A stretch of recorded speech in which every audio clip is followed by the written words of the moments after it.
అలాగే నమస్తే అండి. ఎవరైనా మంచి చెప్తే మా వైసీపీ కార్యకర్తలకు అస్సలు నచ్చదండి. నేను ఎందుకు అంటానంటే ఈ మాట, మీకు ట్విట్టర్లో ఒక అకౌంట్ ఉంటుంది, దేవిప్రియ అని చెప్పేసి అని, సీనియర్ జర్నలిస్టు. ఆయన పేరు సాయిరాజ్ అనుకుంటా, సాయిరాజ్ గారే. ఆయన గురించి మన అందరికీ తెలిసిందే. మంచి ఫేమస్ అన్నమాట. ట్విట్టర్లో కావచ్చు, యూట్యూబ్లో కావచ్చు, భయంకరంగా ట్రోల్ చేస్తారు ఆయన. ఎందుకు అంటే సినిమాల పరంగా కావచ్చు, లేదంటే ఆయన అడిగిన క్వశ్చన్లు కొన్ని కాంట్రవర్సీగానే ఉంటాయిలే. కొంతమందికి నచ్చవచ్చు, కొంతమందికి నచ్చకపోవచ్చు. సరే, రీసెంట్గా ఆయన గ్రేట్ ఆంధ్ర నుంచి బయటకు వచ్చేసాడు. ఆయన ఏదో సొంతంగా ఆయన పని ఏదో ఆయన చేసుకుంటున్నాడు. అయితే నిన్న విశాఖపట్నానికి సంబంధించి, అంటే అనకాపల్లి సమీపంలో ఈ నెల 23వ తారీఖున స్టీల్ ప్లాంట్ ఒకటి ఓపెన్ అవుతుంది. ఆ వార్త విపరీతంగా వైరల్ అయింది సోషల్ మీడియా మొత్తం కూడా. ఈ ఆర్సెలర్ మెటల్ నిపాన్ సంయుక్తంగా నిర్వహిస్తున్న ఈ స్టీల్ ప్లాంట్ ఏదైతే ఉందో, అది 23వ తారీఖున శంకుస్థాపన చేయబోతున్నారో నక్కపల్లి సమీపంలో అని చెప్పేసి ఒక వార్త చక్కర్లు కొట్టింది. దానికి సంబంధించి సాయిరాజ్ గారు వేసిన ట్వీట్ మాట ఇదిగో: అనకాపల్లి నుంచి తుని మధ్యలో ఉన్న ప్రాంతాల రూపురేఖలు మారిపోతాయి. మరో 10 ఏళ్లలో గుర్తుపట్టలేనంతగా 23న నక్కపల్లి దగ్గర స్టీల్ ప్లాంట్కు శంకుస్థాపన. ఆయన వేసిన ట్వీట్ మాట. ఎక్కడ కూడా ఏ ఒక్కరిని విమర్శించలేదు. జగన్మోహన్ రెడ్డిని కావచ్చు, లేదంటే ఇక్కడ డైరెక్ట్గా ప్రభుత్వాన్ని కానీ పొగడ్డం కానీ ఏ వ్యక్తి పేరు అక్కడ మెన్షన్ చేయలేదు. కేవలం అభివృద్ధి గురించి. ఈ తుని అలాగే అనకాపల్లి ఈ మధ్య ప్రాంతం ఏదైతే ఉందో, మరో 10 ఏళ్లలో ఆ స్టీల్ ప్లాంట్ ద్వారాగా, ఆ స్టీల్ ప్లాంట్ అక్కడ ఓపెన్ అయిన తర్వాత మరో 10 ఏళ్లలో రూపురేఖలు మారిపోతాయి అన్న ఒక్క మాటకి కింద వైఎస్ఆర్సీపీ పార్టీ కార్యకర్తలు బూతులు దాడి. ఒకడు నీకెందుకురా ముసలిని అంటాడు, ఒకడు లాకొడక అంటాడు, ఒకడు ఎంతకు అమ్ముడు పోయేవరా కుక్క అని ఒకడు. నీకు అన్ని బూతులు దాడి. ఇలాంటివి ఎప్పుడైనా సరే మా జగన్మోహన్ రెడ్డి హయాంలో వేసావా అని ఒకడు. ఇలా చెప్పడానికి ఎంత తీసుకున్నామని చెప్పేసి అని ఒకడు. అసలు ఆయన చెప్పిన దాంట్లో ఏమన్నా తప్పుందా అండి? సాధారణంగా అంత పెద్ద పరిశ్రమ, దాదాపు 60,000 కోట్ల రూపాయలు పెట్టుబడి, కొన్ని వేల మందికి ఉపాధి దొరుకుతుంది అక్కడ, ప్రత్యక్షంగా కావచ్చు, పరోక్షంగా కావచ్చు. మన అందరికీ తెలిసిందే. తుని నుంచి అనకాపల్లి వరకు ఆ మధ్య ప్రాంతం ఎలా ఉంటుందో మన అందరికీ తెలిసిందే కదా.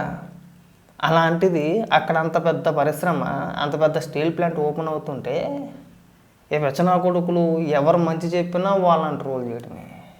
ఒక పక్క వీళ్ళ నాయకులేమో రాష్ట్రానికి ఏ పరిశ్రమ వచ్చినా సరే ఆ పరిశ్రమకు వ్యతిరేకంగా కోర్టులో కేసులు వేస్తారో, హైకోర్టులో పిటిషన్లు వేస్తారో, అసలు ఆ కంపెనీకి భూములు ఇవ్వద్దు, లేదంటే పరోక్షంగా కావచ్చు, ఇంకో రకంగా కావచ్చు, మేము కంపెనీకి ఇచ్చిన భూములు మళ్ళీ మేము అధికారంలోకి వచ్చిన తర్వాత వెనక్కి తీసేసుకుంటాము, చట్టపరమైన చర్యలు తీసుకుంటామని చెప్పేసి బెదిరిస్తారు. ఎవరైనా 4 మంచి మాటలు చెప్తే వాళ్ళని ట్రోల్ చేస్తారు. ఆయన చెప్పిన దానిలో తప్పేమైనా ఉందా? ఆయన చెప్పింది 100% నిజం. ఆ 10 ఏళ్లలో ఆ ప్రాంతం యొక్క రూపురేఖలు మారిపోతాయి. దానికి ఏడిపోయిందుకురా? మీరు అంత ఏడ్చి అంతలాగా ఆయన్ని ట్రోల్ చేయాల్సిన అవసరమే ఉంది అసలు? కొంచెం జగన్మోహన్ రెడ్డిని ఏమైనా విమర్శించాడా? లేదంటే నారా లోకేష్ గారినో, లేదంటే చంద్రబాబు నాయుడు గారిని ఏమైనా పొగిడాడా? లేదు, ఉన్న వాస్తవం చెప్పాడు. ఆయనకి తెలుసు కాబట్టి ఒక సీనియర్ జర్నలిస్ట్గా ఏ విధమైన డెవలప్మెంట్ జరుగుద్ది, ఎలా జరుగుద్ది, పరిశ్రమ వస్తే ఉపయోగం ఏంటి, సంక్షేమ పథకాల ద్వారాగా వచ్చే లబ్ధి ఏంటి, నష్టం ఏంటి అనేది ఆయనకి తెలుసు కాబట్టి ఉన్నమాట ఉన్నట్టుగా చాలా క్లారిటీగా మరో 10 ఏళ్లలో రూపురేఖలు మారిపోతాయని చెప్తే అతని పైన బూతులు దాడి. ఒకరు కాదు, ఇద్దరు కాదు, దాదాపు కొన్ని వందల కామెంట్లు అండి. అన్నీ బూతులే. మీరు ఎలా తిట్టుకుంటా పోయారనుకో, ఇది మీకే నష్టం. మన రాష్ట్రానికి ఒక పరిశ్రమ వస్తుందంటే మనం సంతోషించాలి. మన రాష్ట్రంలో ఉన్న యువతకి ఉపాధి దొరుకుద్దని చెప్పేసి అని మనం ఆనందపడాలి. ఆనందపడడం మానేసి అదొక రకమైన విచిత్రమైన ఏడుపురా మీదంతా కూడా. మీలాంటి వ్యక్తుల్ని నేను ఎక్కడా చూడలే. పాతకాలంలో చెప్తూ ఉండేవారు, ఎవడన్నా బాగుపడితే చూడలేడే అనేవారు. మనం జనరల్గా అంటూ ఉంటాం కదా, పక్కనోడు బాగుపడితే చూడలేరే అని చెప్పేసాను. అలాగే వీళ్ళు ఏంటంటే మన రాష్ట్రం బాగుపడితే మన వాళ్ళే చూడలేరు. నేను అదొక దిక్కుమాలు ఏడిపోయిపోయింది. ఇప్పుడు జగన్మోహన్ రెడ్డి హయాంలో ఎలాగ ఏ ఒక్క పరిశ్రమ తీసుకురాలేదు, అది అందరికీ తెలిసిందే, ఓపెన్ సీక్రెట్. అందులో దాపరకాలు ఏమీ లేవు. ఇప్పుడు కనీసం పరిశ్రమలు వస్తున్నాయి, తీసుకొస్తున్నారు. దానికి వ్యతిరేకంగా మాట్లాడతారు జగన్మోహన్ రెడ్డి, వ్యతిరేకంగా వ్యవహరిస్తారు మన వైఎస్ఆర్సీపీ పార్టీ నాయకులు. మరి మీరు మీ నాయకులకి చెప్పకుండా అన్న పరిశ్రమల గురించి మీరు మాట్లాడమాకండి, మీరు ట్రోల్ చేయమాకండి, అది మనకి జనాల్లోకి నెగిటివ్గా వెళ్తుంది, తప్పది. దేశంలో ఏ రాష్ట్రంలోనూ కూడా పరిశ్రమల పడి ఈడ్చిన రాజకీయ నాయకులు లేరు, మీరే ఉన్నారు. రాష్ట్రానికి ఏ పరిశ్రమ వచ్చినా సరే దాన్ని ట్రోల్ చేస్తున్నారు, దానిపైన కేసులు వేస్తున్నారు, దానిపైన పిటిషన్లు వేస్తున్నారు. ఇది సరైన పద్ధతి కాదు. రాష్ట్రంలో చాలామంది నిరుద్యోగ యువత ఉన్నారు. ప్రభుత్వం ఏదో తన వంతుగా ఖచ్చితంగా పరిశ్రమలు తీసుకురావాలని చెప్పేసి ప్రయత్నంలో భాగంగా అనేక రకమైన పరిశ్రమలు తీసుకొస్తున్నారు. ఇంకా సంతోషించాలి మనం, మన రాష్ట్రం డెవలప్మెంట్ అవుతుందని చెప్పేసి అని చెప్పడం మానేసి మీరు కూడా వాళ్ళలాగే నిశానిగాళ్ళలాగే ఏం బుర్రలు రయ్యి. ఒక పరిశ్రమ అంటే ఒక పెద్ద పరిశ్రమ ఉంటే అక్కడ వస్తే దాని ద్వారాగా చిన్న చితకా పరిశ్రమలు కావచ్చు, ఇంకోటి కావచ్చు ఆ ప్రాంతం డెవలప్మెంట్ జరిగిపోతుంది. పిచ్చినే కొడుకులారా, ఆ కియాకార్లక పరిశ్రమ అన్నప్పుడు అలాగే అన్నారు. ఇవాళ ఆ ప్రాంతం చూడండి ఎలా ఉందో, కలకల్లా ఆడిపోతూ ఉంటుంది. మీకు డెవలప్మెంట్ అంటే ఏంటో తెలియదు. పరిశ్రమలు వస్తే జీవితాలు బాగుపడతారా అంటే వినరు. ఎంతసేపు మనం ఒకటి కింద పాలేరుతానం చేసే బుద్ధులు తప్పితే కనీసం బాగుపడే ఆలోచన మీకు లేవురా అసలు. ఎవరైనా ఏదైనా చెప్తే ఇలా ట్రోల్ చేయడం మరి అని. మీరు ఈ ట్రోల్ చేయడానికి తప్పితే దేనికి పనికిరారు.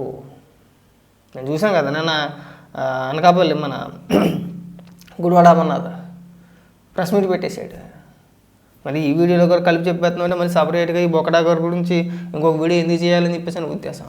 ఒకసారి ప్రభుత్వ భూములను కాపాడడానికంట గురుమూర్తి కోర్టులోకి పిటిషన్ వేసాడంట.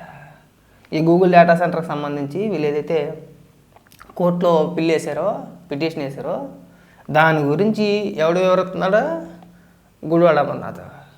పిటిషన్ వేసిన కూడా మాట్లాడట్లా. ప్రతిదానికి నీకెందుకు వచ్చింది? ఒకసారి ఏమైనా మాట్లాడుతున్నాడు వినిపిస్తా చూడండి. కొన్ని అపోహల్ని ఈరోజు తెలుగుదేశం పార్టీ అధికార పార్టీలో ఉన్నటువంటి మిగిలినటువంటి కూటమి రాజకీయ పార్టీలన్నీ కూడా కలిసి చేస్తున్నటువంటి కొన్ని దుష్ప్రచారాలను, దానికి సంబంధించినటువంటి వాస్తవాలు మీ ముందు పెట్టాలనేటువంటి ఉద్దేశంతో ఈరోజు అందరం కూడా ఈరోజు మీ ముందుకు రావడం జరిగింది. పార్లమెంట్ సభ్యులైనటువంటి గురుమూర్తి గారు, తిరుపతి పార్లమెంట్ సభ్యులు, వారు ఈ ప్రభుత్వం ఈ 2 సంవత్సరాల్లో తీసుకొచ్చినటువంటి కొన్ని పాలసీల మీద, ఐటీ జీసీసీ పాలసీ ఒకటి, లిఫ్ట్ పాలసీ ఒకటి, ఈ 2 పాలసీలకు సంబంధించి దీని మీద ఒక బిల్ వేయడం జరిగింది. దీంట్లో ఉన్నటువంటి లోటుపాట్లు లేదా ఈ పాలసీని అడ్డంగా పెట్టుకొని ఈ ప్రభుత్వ పెద్దలు చేస్తున్నటువంటి అవినీతిని, వీటన్నిటిని కూడా బయట పెట్టాలన్నటువంటి ఉద్దేశంతో, రెండోది ప్రభుత్వ ఆస్తిగా ఉన్నటువంటి ప్రభుత్వ భూముల్ని కాపాడాలనేటువంటి ప్రయత్నంతో. చెప్పు తెగిపోద్దురా గుడివాడ, నువ్వు ఇలాంటి పిచ్చి మాటలు మాట్లాడవంటే. ఏదో కవరింగ్లు వద్దు, ఆ కవరింగ్ ఏదో గురుమూర్తి చేసుకుంటాను, నీకెందుకు వచ్చిన తలకంటే మధ్యలోని. ప్రభుత్వ భూములను కాపాడాలనే ఉద్దేశంతో మీ హయాంలో ఉన్నప్పుడు, జగన్మోహన్ రెడ్డి ముఖ్యమంత్రిగా ఉన్నప్పుడు వైఎస్ఆర్సీపీ పార్టీ కార్యాలయాలకి రాష్ట్ర వ్యాప్తంగా 43 ఎకరాలు ఇచ్చేసారు ప్రభుత్వ భూమి. ఆ రోజు పిటిషన్ వెళ్ళేదే, ఆ రోజు గుర్తుకు రాలేదా? ప్రభుత్వ భూమిని కాపాడాలి అని చెప్పేసి అని మీ పార్టీకి సంబంధించిన నాయకులకి భూములు కేటాయించుకున్నారు. జగన్మోహన్ రెడ్డి చుట్టాలకి, ఆయన మేనతో ఎవరో ఉంటుందో ఆవిడికి చెప్పుకుంటా పోతే కొన్ని వందలు ఉన్నాయి అలాంటి దాఖలాలు. పరిశ్రమలకు కాదు కేటాయించింది, వ్యక్తులకి. అది ఏదో సినిమా తీసాడు ఒకటి, ఏం పేరు అది, యాత్ర 2 ఏదో సంథింగ్. ఆ డైరెక్టర్కి ఏకంగా స్టూడియో నిమిత్తం 2 ఎకరాలు కేటాయించేసాడు స్టూడియోకి. ఎవరు సినిమా తీసాడండి? జగన్మోహన్ రెడ్డి భజన యాత్ర 2, దానికి ఏకంగా 2 ఎకరాలు కేటాయించేసాడు స్టూడియోకి. ప్రభుత్వ భూమే. రామ్ గోపాల్ వర్మ తీసిన పనికిమాలిన సినిమాలకి కానీ మెచ్చి ప్రభుత్వమే డైరెక్ట్గా తీసిన దానికి మనకి ఫైబర్ నెట్ ద్వారాగా చక్కగా బిల్లులు కూడా చెల్లించారు. కొన్నారు. ఎందుకు కొన్నారండి? ఎవరి కోసం? పరిశ్రమల గురించి మాట్లాడంటారా సన్నాసోళ్ళారా అంటే ఎంపీ గురుమూర్తి పిటిషన్ ఎత్తే విశాఖ అనకాపల్లిలో ఉన్న మా గుడివాడ అమర్నాథ్ వచ్చేసి వివరణ ఇస్తున్నాడు అనమాట. గురుమూర్తి ఇస్తాడు వివరణ, అనుభవ అవసరం లేదు. పెళ్ళి వేసినోడు చెప్తాడండి ఏ ఉద్దేశంతో పెళ్ళి వేసాడు, ఏమని ఉంది అక్కడ.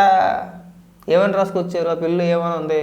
గూగుల్ డేటా సెంటర్కి కేటాయించిన భూములు చట్టబద్ధత కాదు, వీటిని నిలిపేయాలి అని చెప్పేసి అని ఉంది కదా. అంతే కదా. మేము ప్రభుత్వ భూములు కాపాడేస్తున్నాం, మేము అంత పెచ్చోళ్ళం, అంత ఎరుపప్పలం కాదు, మన నుదుటి మీద ఏమి రాసి లేదు ఎరుపప్పలు అని చెప్పేసి అని. నువ్వు భయకవర్లు చెప్పమాక. ఎందుకు వేసారు మీరు? ఇప్పుడు నేను మొన్నటిదాకా గూగుల్ సెంటర్ మా ద్వారాగానే వచ్చింది, గూగుల్ డేటా సెంటర్ కాదు, మన అదాని డేటా సెంటర్ మేమే తీసుకొచ్చామని చెప్పేసి క్రెడిట్ దుబ్బేసే ప్రయత్నం చేసింది మీరు. ఇవాళ సడన్గా గూగుల్ డేటా సెంటర్కి ఇచ్చిన భూమి చట్టబద్ధత కాదు, నిలిపివేయండి, ఇవ్వడానికి వీలు లేదు అని చెప్పేసి పిటిషన్ ఎలా వేస్తారు మీరు? టీసీఎస్ పైన అదే ఏడుపు. టీసీఎస్ ఏమి చిన్న కంపెనీ కాదుగా. కాగ్నిజెంట్ పైన అదే ఏడుపు. కాగ్నిజెంట్ చిన్న కంపెనీ కాదు కదా.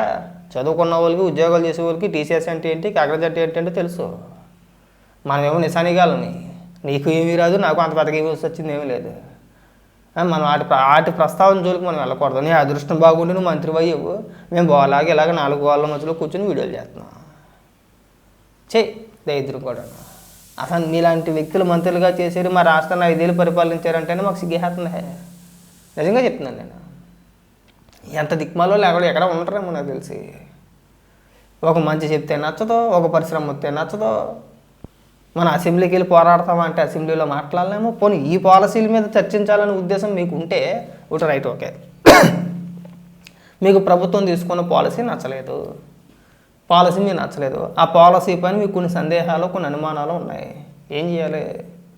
అసెంబ్లీ జరిగేటప్పుడు అయ్యా మీరు ప్రభుత్వం కొన్ని పాలసీలు మార్చారు కదా, ఆ పాలసీల పట్ల మేము అభ్యంతరం వ్యక్తపరుస్తున్నాం మేము. సో మీకేమైనా సూచనలు ఏవైతే ఉన్నాయో, అంటే మీరు ఏమైనా సలహాలు గట్రా ఏమైనా చెప్పాలనుకుంటే మీరు ఇలా మారుస్తే బాగుంటుందని చెప్పేసి అసెంబ్లీలో మాట్లాడితే కదా. అసెంబ్లీకి వెళ్ళాడు. పోనీ మీ హయాంలో ఏమైనా పరిశ్రమలు తీసుకొచ్చారా అని చెప్పేసి నీ పనులను అడిగాం అనుకో, మనం అన్నీ మాయే, అన్నీ మేమే తెచ్చాం, అది మాది, దానికి నేను సంతకం పెట్టా, దీనికి నేను సంతకం పెట్టా. ఒక్కటి ఉండదు. గుడివాడ అమర్నాథ్, దయచేసి ఉన్న పరువుని తీసుకోమాకు. అనవసరంగా ఇలాంటి పిచ్చ ప్రెస్ మీట్లు పెట్టి నీకున్న పరువు ఉందని చెప్పి నేను అనుకోను. కానీ కనీసం మన చుట్టుపక్కల లేదంటే మన తిరిగే కార్యకర్తలకు వాళ్ళ ముందన్నా కానీ పరువు ఉండాలి కదా. లేదంటే అడం తిరుగుతాడు నీ వెనకాతల. మరి ఆ మాత్రం తెలుసుకోకుండా ఎలాగ నువ్వు ప్రెస్ మీట్లు పెట్టేసి నువ్వు కవర్ చేయడం దీనికి? గురుమూర్తి పిల్లి అయితే నువ్వు ఎందుకంటే కవర్ చేయడం? ఏసినోడు మాట్లాడ్డా అండి? ఏసినోడు తెలీదా ఏవని వేసాడు? లేదంటే చూస్తున్న ప్రజలకు తెలియదా? నిన్న మొన్న సోషల్ మీడియాలో విపరీతంగా వైరల్ అయింది ఆ వార్త. మనోడు వేసిన పిల్లి ఏదైతే ఉందో దేశవ్యాప్తంగా ఆశ్చర్యపోయి ఇది ఈ లెక్కలు దిక్కుమాల్సి అంటారా? ఏదైనా రాష్ట్రానికి ఒక పరిశ్రమ వస్తుంటే ఆనందపడాల్సింది పోయి దానికి వ్యతిరేకంగా పిటిషన్లు వేస్తున్నారు. ఇలా రాజకీయ నాయకులా లేదంటే పిసనా కొడుకులు అసలు ఇలా పిటిషన్లు వేసి అడ్డుకోవడం దేనికి అని చెప్పేసి దేశవ్యాప్తంగా ఆశ్చర్యపోతున్నారు. నిన్నంతా ట్విట్టర్లో భయంకరంగా ట్రోల్ చేశారు మిమ్మల్ని.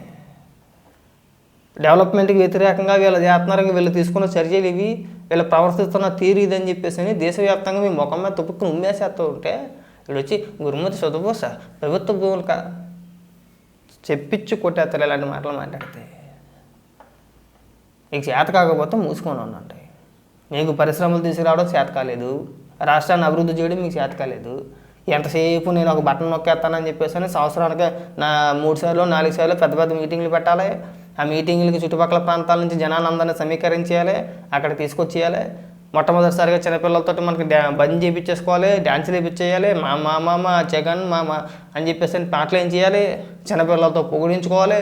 అదే చిన్నపిల్లలతో నారా లోకేష్ గారిని, పవన్ కళ్యాణ్ గారిని తిట్టించాలి. అక్కడ ముఖ్యమంత్రి కూర్చొని, జగన్మోహన్ రెడ్డి కూర్చొని కూడా ఇప్పుడు కాదులే, ముఖ్యమంత్రి హోదాలో జగన్మోహన్ రెడ్డి స్టేజ్ మీద ఉండగా మంత్రులు మైకి తీసుకుంటే చంద్రబాబు నాయుడు గారిని, పవన్ కళ్యాణ్ గారిని, నారా లోకేష్ గారిని ఖచ్చితంగా బూతులు తిట్టాల్సిందే. బూతులు తిట్టకపోతే ముఖం సీరియస్గా పెట్టేసుకుంటాడు. ఇలాగా బూతులు తిట్టగానే నవ్వుతాడు, చక్కగా చేతులు 2 ఇలా పెడతాడు, మెల్ల ఎలా వంకరకు వచ్చి ముచ్చిపోతాడు. అది ఒక రకమైన పిచ్చి సైకోయిజం. అది అంత దరిద్రపు కూడా పరిపాలన చేశారు. ఇప్పుడు ప్రభుత్వం ఏ సంక్షేమ పథకానికైనా సరే జనసమీకరణ చేసి ఒక పెద్ద సభలు ఎట్టేసి ఎక్కడైనా హంగు ఆర్భటం లాంటివి ఏమైనా ఉన్నాయా? చాలా సింపుల్గా అమలు చేసేస్తున్నారు, చాలా సింపుల్గా ఇచ్చేస్తున్నారు. ఏ పథకం అమలు చేసినా సరే మనం ఏం చేసాం? ఆ రోజులో పరిశ్రమల గురించి ఎవడన్నా మాట్లాడితే పరిశ్రమలు దేనికే, మేము ఉండగా మేము సంవత్సరానికి 15,000 ఎత్తున్నాం, అదే కొన్ని బతుక్కి పో. అంతేగా మేము ఇచ్చే 15,000 రూపాయలతో వ్యాపారాలు చేసేస్తున్నారు. అయ్యి బాబు వ్యాపారాలు మాకు తెలదేటి? 15,000 రూపాయలతో ఎవడన్నా వ్యాపారాలు చేస్తాడా? ఏ వ్యాపారం చేస్తారు ఒకసారి చూపించు. లాస్ట్లో చెప్పుకొచ్చారు. జగన్మోహన్ రెడ్డి సంవత్సరానికి 15,000 ఇస్తే ఆ 15,000, ఆ 15,000, ఆ 15,000, ఆ 15,000, 4 15,000, 60,000 అని 60,000తో వ్యాపారం చేసేసారు. అవును మరి నువ్వు ఇచ్చే 15,000 రూపాయలు అలా ఉన్నట్టుగా తరక్కుంటే అలా బీరువాలో ఉండి పిల్లలు పెడతా ఉంటాయి. అలాగా ఇవాళ ఇస్తే తెల్లారితే మళ్ళీ డబ్బులు ఏమైపోయినాయి ఎవరికి తెలియదు. వీళ్ళు ఇచ్చిన 15 అంటే దాచేశాక పెద్ద పెద్ద కిరాణా దుకాణాలు పెట్టేశారు. లైఫ్ సెటిల్ అయిపోయిందని చెప్పేసి మాట్లాడారు. ఆ రోజే అన్నా మిమ్మల్ని అదే పాతాలను తొక్కేసే కారణాలు ఇది కూడా ఒకటే అబ్బాయి. మీరు పరిశ్రమలకు వ్యతిరేకంగా వ్యవహరిస్తున్నారు. ఇది మీ పార్టీకి తీరని నష్టం అంటే మమ్మల్ని తిట్టారు. ఇప్పుడు ఏమైంది? కనీసం ఇప్పటికైనా తెలుసుకో. ఇప్పుడు పక్క రాష్ట్రం తెలంగాణే తీసుకోపోని ఏ రోజైనా సరే ప్రస్తుతం ఇప్పుడు ఈ రోజున కాంగ్రెస్ ప్రభుత్వంలో ఆ రాష్ట్రానికి ఏదైనా ఒక పరిశ్రమ పెట్టుబడి పెట్టడానికి ముందుకు వచ్చినప్పుడు అనేక పరిశ్రమలు కొత్తగా పెట్టుబడులు పెడుతున్నాయి. కేటీఆర్ గారు మాజీ మంత్రి కదా, ఐటీ మినిస్టర్ కదా ఆయన కూడా తెలంగాణకి. ఏ రోజైనా సరే ఒక్క పరిశ్రమకు వ్యతిరేకంగా కేటీఆర్ మాట్లాడిన సందర్భాలు ఉన్నాయా? కేటీఆర్ కానీ బీఆర్ఎస్ పార్టీ నాయకులు కానీ ఎవరైనా మాట్లాడినట్టు అక్కడ ఉందా? అసలు విన్నావా ఎప్పుడైనా సరే? వాళ్ళకి తెలుసు వాళ్ళ రాష్ట్రం ఎలా డెవలప్మెంట్ చేసుకోవాలనేది, ఏ విధంగా డెవలప్మెంట్ అవుద్ది అనేది వాళ్ళకి తెలుసు. మనం తెల్లారలేగితే మళ్ళీ వాళ్ళని ఎక్కిరిస్తూ ఉంటాం. వాళ్ళు అలాగే వీళ్ళు ఎలాగని కాదు కదా, వాళ్ళకి తెలుసు, మనకే తెలియదు. మనకు వచ్చింది ఏంటంటే ఎటకారం, అదొకటి వచ్చింది. నాకైనా నీకైనా మీ ఎటకారం మీది, మా ఎటకారం నాది. గడిచినోడికి గడిచిపోతుంది, గడవనోడు తప్పులాట్టుకుని తిరుగుతూనే ఉన్నాడు వాళ్ళకి కూడా. ఆ పారా క్యారేజీ పట్టుకొని ఇవాళకి కూడా పొలం పనులకు పోతూ ఉన్నారు చదువుకున్న యువత, సన్నసోడ చదువుకున్న యువత గ్రామాల్లో ఇవాళకి కూడా పొలం పనులకు పోతున్నారు చేసుకోవడానికి సరైన ఉద్యోగ అవకాశాలు లేక. అవి మీకు తెలియట్లే? లేదు మీకు తెలియట్లేదు అవి. వీళ్ళు గ్రామాల్లో చూడండి, ప్రతి ఒక్కడు డిగ్రీలు చేసి ఉన్నాడు. ప్రతి ఒక్కడు మ్యాక్సిమం 90% డిగ్రీనో ఇంకోటో ఏదో 90% అందరూ కూడా చదువుకున్న వ్యక్తులే. ఇవాళ ఏం చేస్తున్నాడు అంటే రైలు ఫ్యాక్టరీలోకి, మా ఊర్లోనే, ఎక్కడికో వద్దు, మా ఊర్లోనే. నేనంటే పెద్దగా చదువుకొని సావలేదు కానీ మా అన్నయ్యలో కావచ్చు, లేదంటే మా ఫ్రెండ్ సర్కిల్లో కావచ్చు పెద్ద పెద్ద చదువులు చదువుకున్నారు చక్కగా, డిగ్రీలు కంప్లీట్ చేసి ఉన్నారు. ఇవాళ మాకు పూలపాల దగ్గర మాకు సంజయ్ అని చెప్పేసి రైలు ఫ్యాక్టరీ ఉంది, ఆ రైలు ఫ్యాక్టరీలోకి వెళ్తున్నారు. లేదంటే మాకు భీమవరం సీసల దగ్గర రెడ్డి అని చెప్పేసి ఒక ఫ్యాక్టరీ ఉంటుంది పెద్దది కంపెనీ, అందులోకి వెళ్తాను. నేను వెళ్ళిన అందులోకి ఒక్కొక్కరు పని చేస్తానికి. ఇలాగ మేము ఊర్లు పట్టుకొని తిరుగుతూ ఉన్నారన్నమాట. మా ఊరనే కాదు, మా చుట్టుపక్కల ప్రాంతాల్లో ఉన్న యువత అందరి పరిస్థితి అదే.